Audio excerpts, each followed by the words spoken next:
Olá, você que se conectou aqui no podcast Vida Moderna. Eu sou Guido Orlando Júnior, eu sou jornalista, diretor dos estúdios Vida Moderna e também do portal Vida Moderna. Quem está aqui comigo hoje é o Eric Buzzi, que ele é Country Manager da Botmaker no Brasil.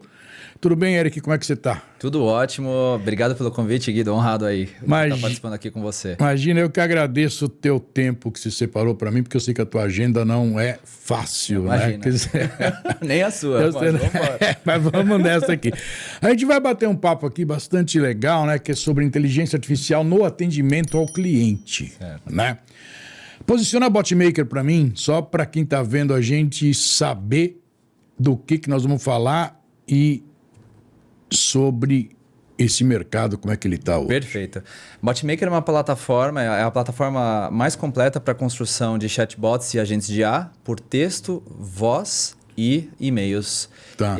Fazendo muitos processos de venda, marketing, atendimento dentro de vários canais conversacionais.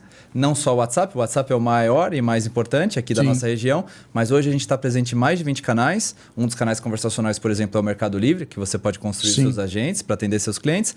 E a gente atende desde os menores clientes até os mais complexos, as grandes empresas enterprise, porque a gente tem uma solução acessível, com planos de entrada acessíveis, mas ao mesmo tempo a gente já tem integrações prontas para atender as maiores arquiteturas de solução das empresas grandes do mercado, tá? Então, em linhas gerais, é isso. Entendi. É uma empresa que é brasileira e argentina? Ela é só argentina? Ela é só brasileira? Como é que ela é? A gente fala que é uma empresa argentino-brasileira porque ela tem 2 founders brasileiros e 2 argentinos. Mas ela nasce na Argentina, tá? E depois de 2 anos ela desembarca aqui no Brasil. Nasce em 2016, desembarca em 2018 e estamos no mercado aqui crescendo até hoje. Tá. Esse mercado de bot, né? Ou seja, robô de atendimento, seja lá, o que tem várias denominações, né? Como é que é o público? Ele gosta, não gosta? Tem gente que fala que não suporta, tem gente que fala que é uma maravilha, tem gente que fala para mim tanto faz. Como é que vocês percebem isso? Olha, é que eu acho que a gente tem uma outra realidade, né? Inclusive com o advento da inteligência artificial. Hoje a gente fala de bots muito mais avançados do que antes. Claro. Antes eu acho que a gente tinha grandes desafios no passado, principalmente o que algumas empresas entregavam, que eram soluções que a gente fala que bugava no meio do atendimento, não entendia o que você quer dizer. Aí cai num loop, né? E caía num loop. Não entendi, aí eu quero ficar bravo. E eu falo que mais ou menos o número de bots no Brasil cresceu de 2017 a 2024 mais de 100 vezes. Nossa! Mas a qualidade não acompanhou a velocidade. Então a gente viu muita coisa frustrando a experiência do usuário. Aperte 1, aperte 2 e de repente eu não entendi o contexto. Aquelas URAs enormes. Exato. Mas eu acho que quem já fazia bem, e tinha muita empresa fazendo isso bem, conseguiu conquistar boa parte dos clientes. Mas ainda acho que é algo pouco explorado no nosso mercado, e principalmente agora com as novas capacidades de IA, e tem muita coisa legal para fazer com esse tipo de tecnologia, Guido. Pode gerar um canal incremental de vendas, você pode trazer eficiência operacional, trazendo uma robustez no seu atendimento, tem infinitas possibilidades aí. Uma coisa que eu acho impressionante é o seguinte, você tem que trabalhar mais ou menos com psicologia, né, cara? Porque quando você escreve um algoritmo de IA, né? Porque, primeiro que você não sabe quem está do outro lado, mas você conhece mais ou menos a necessidade tanto da empresa quanto dos consumidores, né? Como é que gerencia isso no desenvolvimento de uma IA, por exemplo? Esse é um bom ponto. A gente precisa muito entender a dor ou a oportunidade que aquele cliente quer resolver. E a partir daí existem vários formatos para a gente chegar no mesmo objetivo, né? Alguns com maior eficiência e menor custo, tem alguns caminhos. E acho que é muito importante a gente entender tom de voz, entender o comportamento do cliente, etc.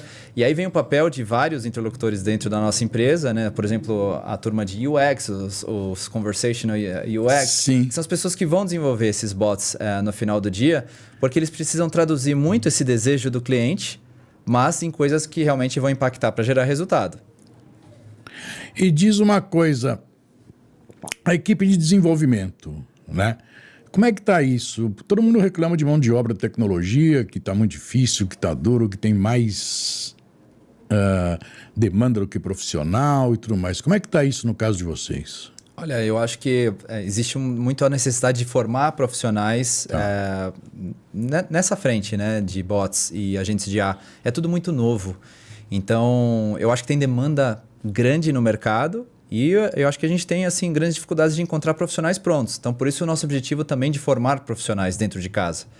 Porque nesse mercado, a cada dia está surgindo um player novo, Guido.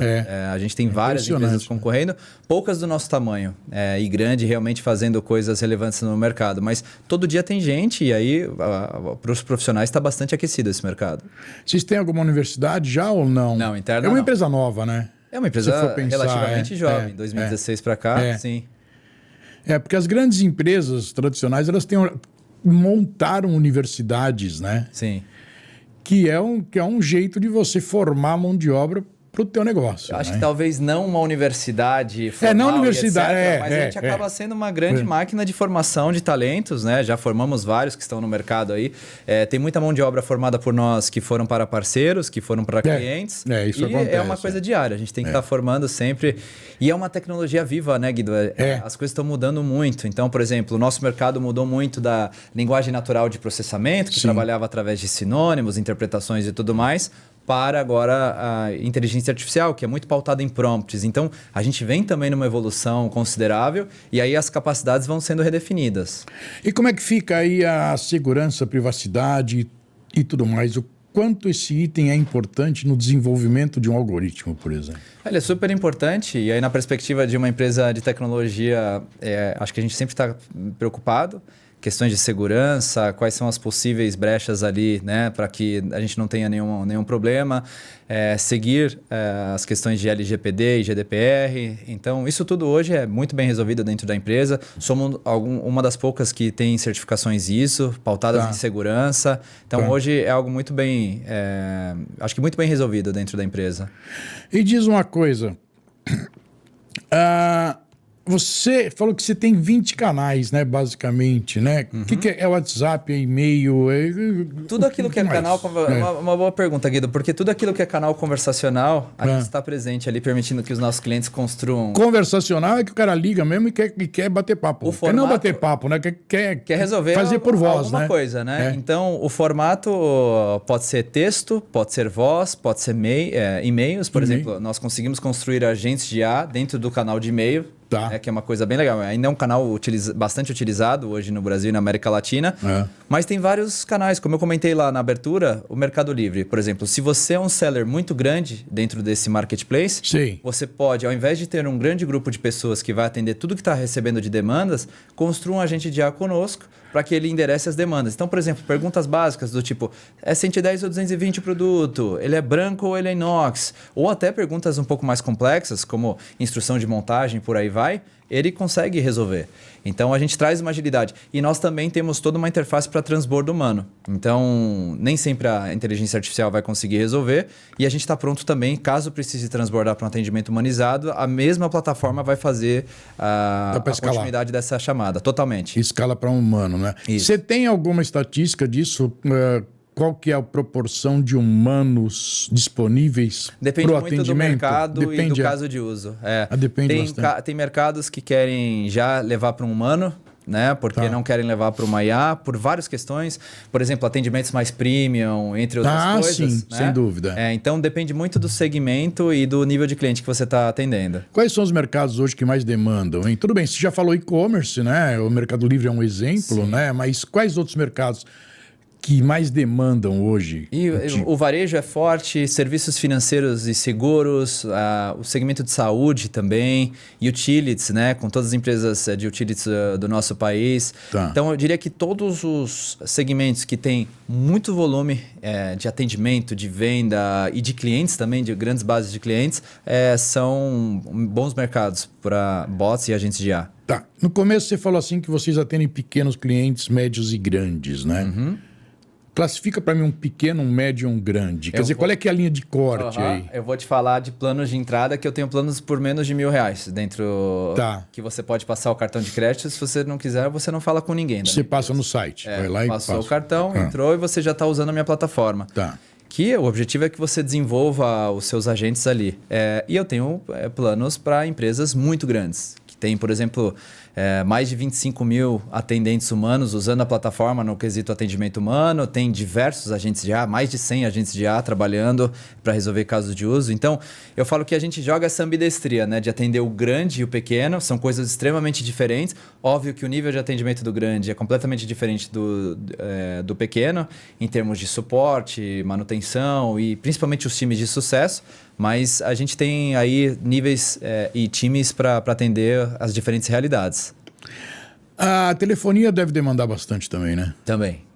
Você diz o mercado de telecomunicações? De telecomunicações. Muito, pelo volume deles, que é muito grande, né? E agora a gente chegando com as soluções de voz também, que eu acho que é uma grande onda que vem para esse nosso mercado, né?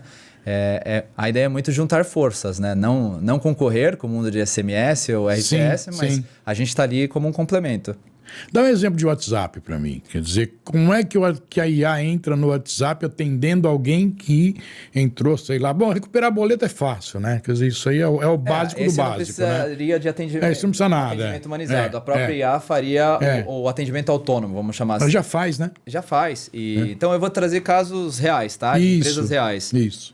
Eu tenho uma empresa que é minha cliente, que ela é uma das maiores construtoras do Brasil, que ela reduziu a área de pré-vendas. O que é pré-vendas para eles? É tratar todos os leads provenientes de ads e orgânico, tá? Então, tudo aquilo que foi proveniente de alguém que clicou no anúncio e quer conhecer um imóvel, passava por uma triagem nesse grupo de pré-vendas, que tinham 70 pessoas. Eles reduziram com a aplicação dos agentes de IA de 70 para 20 pessoas. Até aí é um caso de eficiência operacional, certo? Redução de custos.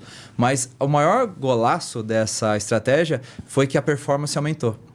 Por quê?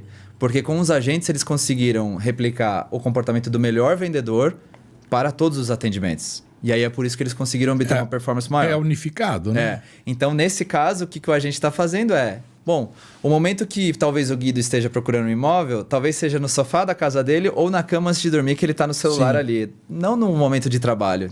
Talvez o seu momento de busca de um novo imóvel seja nessa realidade, né?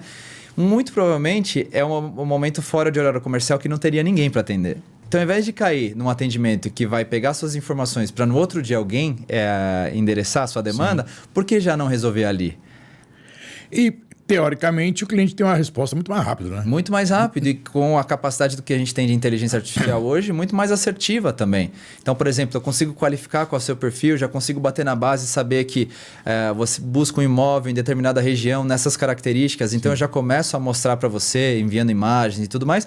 E eu já posso sair com o agendamento feito para uma visita sua no imóvel. Então, isso é um exemplo de uma jornada híbrida, que começa com agentes de IA e ela vai para um transbordo humano. Mas tem a jornada, por exemplo, da segunda via de boleto, que é o que você estava comentando, essa pode ser 100% autônoma. 100%. Eu não preciso de um humano para continuar aquele chamado. Discar um se quiser o boleto, discar dois, ele aperta um. Pode ser via, como se fosse uma URA, né? Via teclado numérico, como a gente fala, seja via ligação normal, ou seja via WhatsApp Calling, que são as chamadas dentro do WhatsApp, que foi algo que a Meta soltou recentemente, né? A partir daí, a navegação pode ser via teclado numérico ou ela pode ser via um agente de IA, que vai interpretar aquela demanda do cliente e vai saber direcionar os próximos passos, né? Então, tem várias formas de atender. E aí que está o desafio do que a gente estava falando de profissionais, de projetos e tudo mais. Sim. Você tem mais de uma forma de atender a mesma demanda. E acho que esse é o desafio, de sempre conseguir olhar para aquela demanda do cliente, mas com o olhar de eu vou fazer disso algo que vai te ajudar a obter um resultado. Não simplesmente, como no passado, de criar bots que vão frustrar talvez o seu cliente, né? E me diz uma coisa, qual que é a idade média dos desenvolvedores? Mais ou menos, tá? Sem detalhamento. Sim.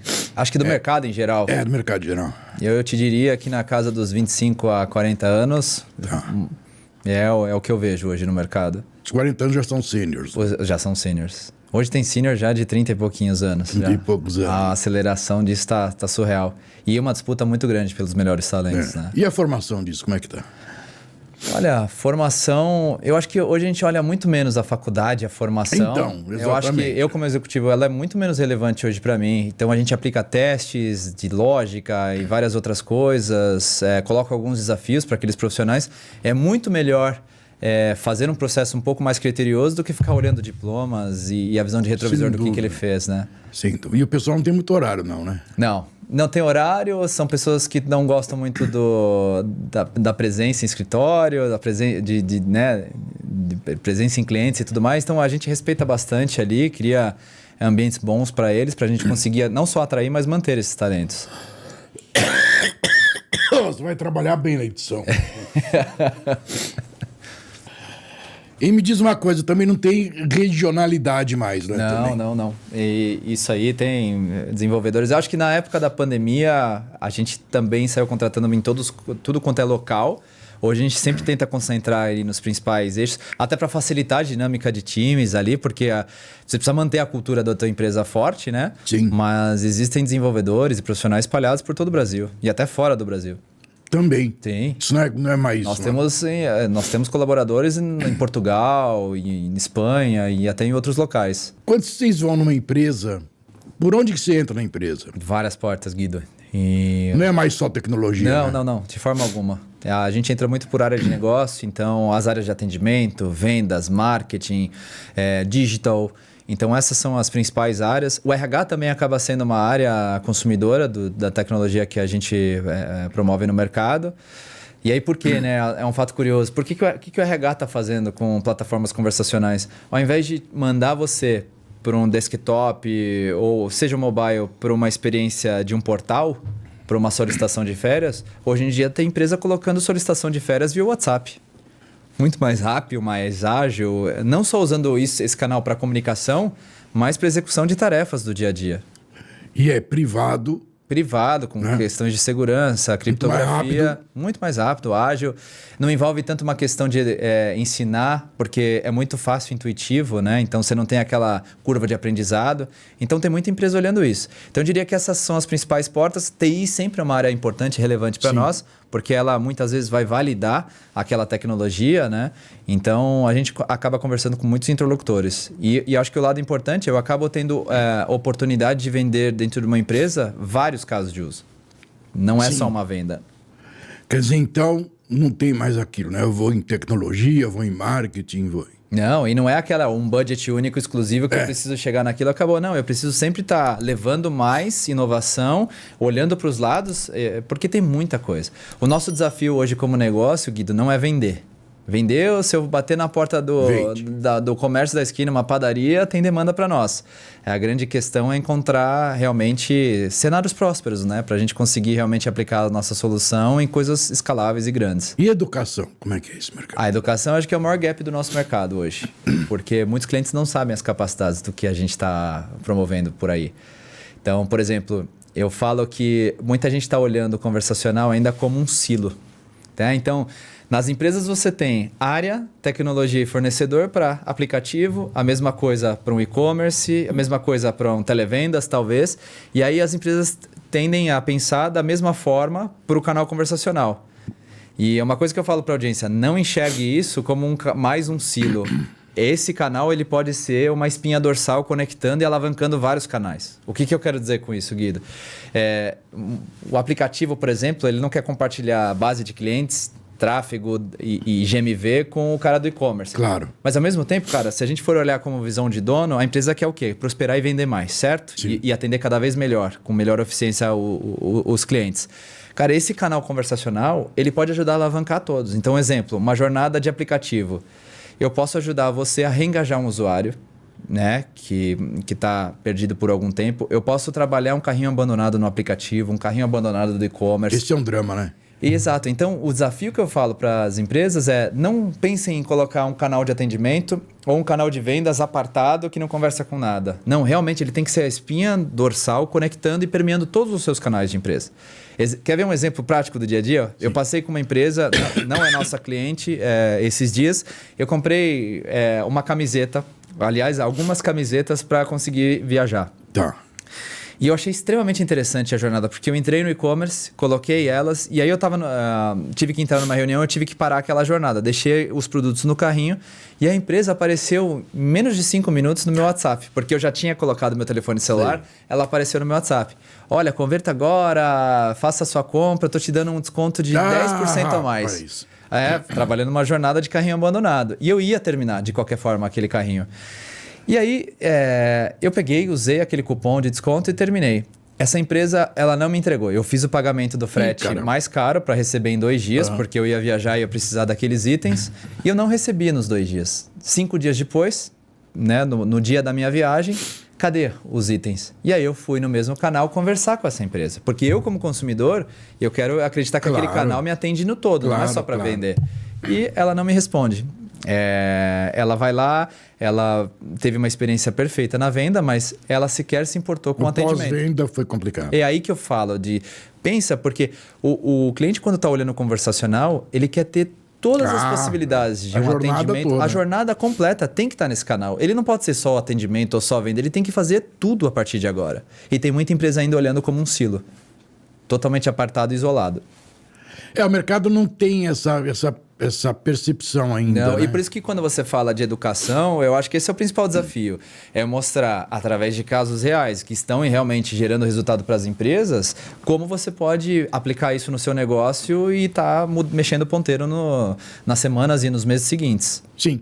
Como é que você vê o mercado, já que a gente está falando disso? Como é que você vê o mercado hoje? Quer dizer, o que precisa fazer com o mercado para que ele entenda tudo isso que a gente está conversando aqui hoje? Acho que a primeira educação, através de casos reais e de sucesso, mostrando as capacidades do que a gente pode fazer, o diálogo muito com esses clientes, também ensinando e guiando por onde começar, porque não é vender um projeto Big Bang, um projeto enorme, etc. Não, vamos começar por aqui, esses são os quick wins do seu negócio, baseado no segmento que você está inserido, e a partir daí, comprovando e entregando resultados aos poucos, esse cliente vai crescendo junto com você. É bem escalável, né? Muito escalável. Não é caro, não é um projeto que demanda meses de investimento. Agora, eu acho que tem muita tecnologia fraca no nosso mercado. Esse é um desafio. São poucos players bons. Tem vários players bons no nosso Brasil, e se a gente colocar a América Latina como um todo, mas tem muitos players ruins. Dizendo que tudo é a mesma coisa, que tudo é vendas por WhatsApp ou atendimento por WhatsApp. E a gente está vendo muita empresa se frustrar. Assim como aqueles bots do passado frustraram o usuário, dizendo, putz, isso aqui não resolve, isso aqui não me atende, eu acho que a tecnologia acabou queimando um pouco a largada. Cabe a nós agora, como os principais protagonistas, de reeducar esse mercado e trazer, mostrando que esse negócio funciona. No caso de uma grande empresa, o board consegue enxergar vantagem nisso de primeira, ou ele tem que ver um ROI bacana ali para... Eu acho que depende. Para liberar a verba. Tem pessoas dentro dos boards que já têm um nível de maturidade digital e conseguem ver o valor disso. Mas tem outras que não. Você quer ver comentei isso até em outras oportunidades. Recebi ligações de executivos dizendo, me ajuda a implementar uma IA. Então. Por onde você quer começar, por onde é que é o caminho, posso te ajudar e etc. Não faço a mínima ideia. Eu fui pressionado pelo board, eu preciso implementar um projeto de agente de IA. Então, veja que tem boards mais preparados, mais maduros do que outros, né? E eu acho que sempre parte dos indivíduos que estão um pouco mais preparados e estudando um pouco mais, em contato com essas tecnologias no dia a dia. Sem dúvida. Você tem muita não, né? Você tem empresas familiares grandes hoje, né? Uhum. A empresa familiar é muito diferente de uma empresa que não é mais familiar, por exemplo. Geralmente de convencimento. Geralmente mas também não dá para generalizar. Tem muita empresa familiar bastante moderna. Então, eu acho que vai muito do indivíduo que está ali por trás. O quanto essa pessoa está conectada e antenada com o que está acontecendo no mundo, em termos tecnológicos, em termos processuais. Então, eu falo, geralmente ela é um pouco mais difícil em termos de você conseguir vender uma ideia e um projeto, mas não dá para generalizar porque eu vejo muito bom exemplo de empresas familiares também. E como é que é cobrado isso? É por assento, é por transação, é por chamada? Como é que funciona? Tem vários formatos, Guido, mas o principal é a sessão de 24 horas. Então, a gente chama o que é o DAU, Daily Active User. Tá. Então, a sessão de 24 horas ela é uma das métricas para nós. Quando o canal é o WhatsApp, você tem o custo das mensagens da Meta. Né? Sim. E foi muito legal quando a Meta, no final do ano passado, ela isentou as mensagens iniciadas pelos usuários. Porque muita empresa tinha o medo de usar esse canal sem ter a previsibilidade de custo. Isso. Quando ela tirou isso, a gente viu uma enxurrada de novos projetos, novos clientes chegando. Hoje, empresas colocando QR Codes em programação de televisão aberta e tudo mais. E isso eu acho que está trazendo uma grande oportunidade para nós. No caso de WhatsApp, só o business, né? Não por parte do cliente, né? Nós somos a API oficial, né? Então, você tem várias versões aí, o WhatsApp do dia a dia, o WhatsApp Business, e a gente trabalhando aqui com a API oficial. Mas lá da empresa é só o business que funciona, né? Ou não? Depende da empresa. Pode ser uma pequena empresa trabalhando com business, atende a realidade dela tranquilamente. Então, até nisso a gente tem que entrar e ter a capacidade de explicar assim, qual é a tua realidade. Então, por exemplo, eu não tenho problema nenhum em chegar numa empresa e dizendo, olha, talvez o que você precisa não é a minha solução. O cara que tem pouquíssimos atendimentos, isso acontece às vezes. Você vai num restaurante que tem pouquíssimos atendimentos, mas ele quer implementar. Mas o quão você quer? Você quer no quesito inovação ou você quer pela necessidade? Porque o teu volume, talvez, não necessariamente você precisa de uma tecnologia como a minha. Então, a gente costuma guiar, e isso geralmente é pela quantidade de conversas que aquele cliente tem com a sua base de clientes. Então, por exemplo, um cliente que tem mais de 3 mil conversas por mês com a sua base de clientes, já começa a mostrar a necessidade dele. Eu diria até um pouco menos, mas para nós, hoje, a gente costuma olhar esse corte. Acima de 3 mil conversas por mês, já é um cliente que precisa ir de uma tecnologia um pouco mais robusta. E esse mercado, ele é grande, né? Super grande. Olha o que tem aí. Só o Brasil demanda para nós por muitos anos ainda.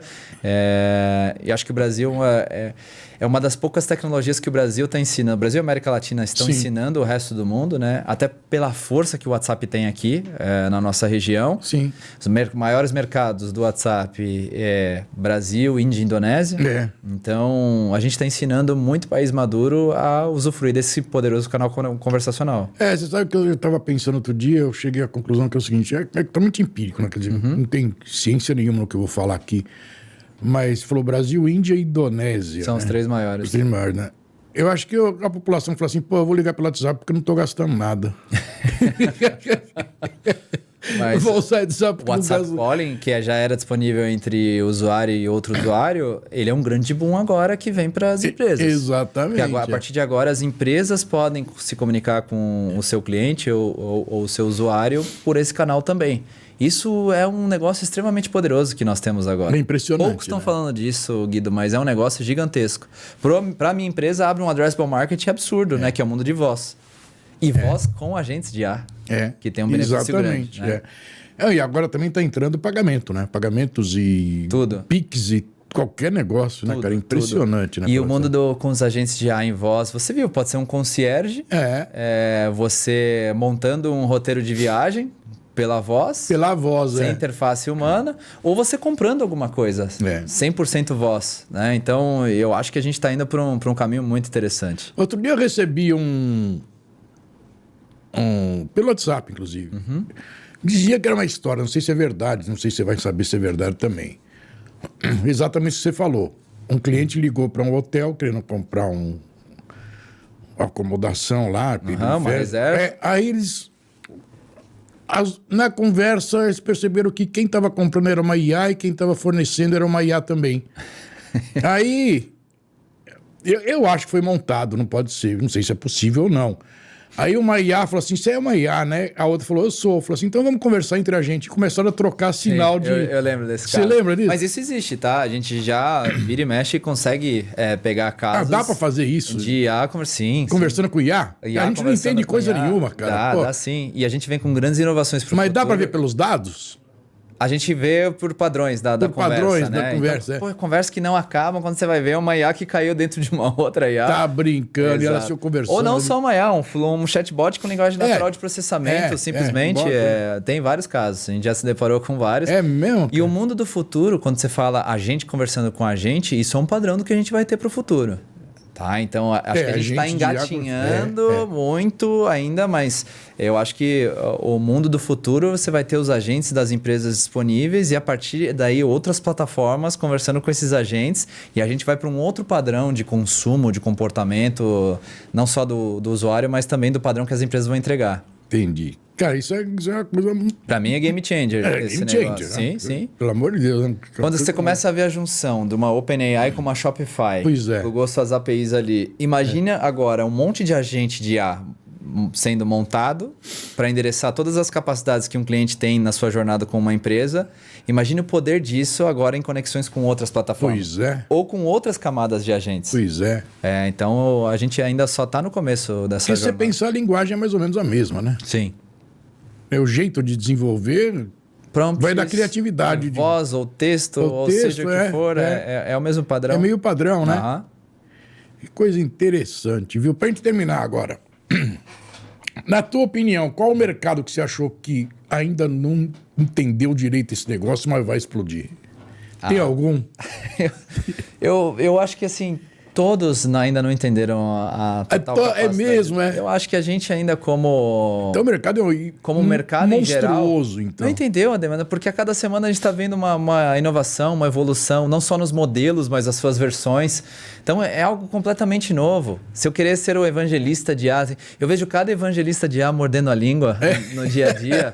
Porque falou alguma coisa, eu tenho que prever. Então, eu acho que assim, tem muita gente fazendo coisas relevantes com o IA hoje no mercado, principalmente em IA conversacional, mas eu acho que ainda tem uma oportunidade gigante, porque ainda é pouco explorado.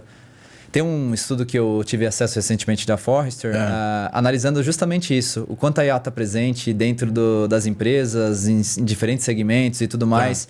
E o quanto ela ainda está em estágios ou iniciais ou estágios de pessoas pensando em aplicar a IA.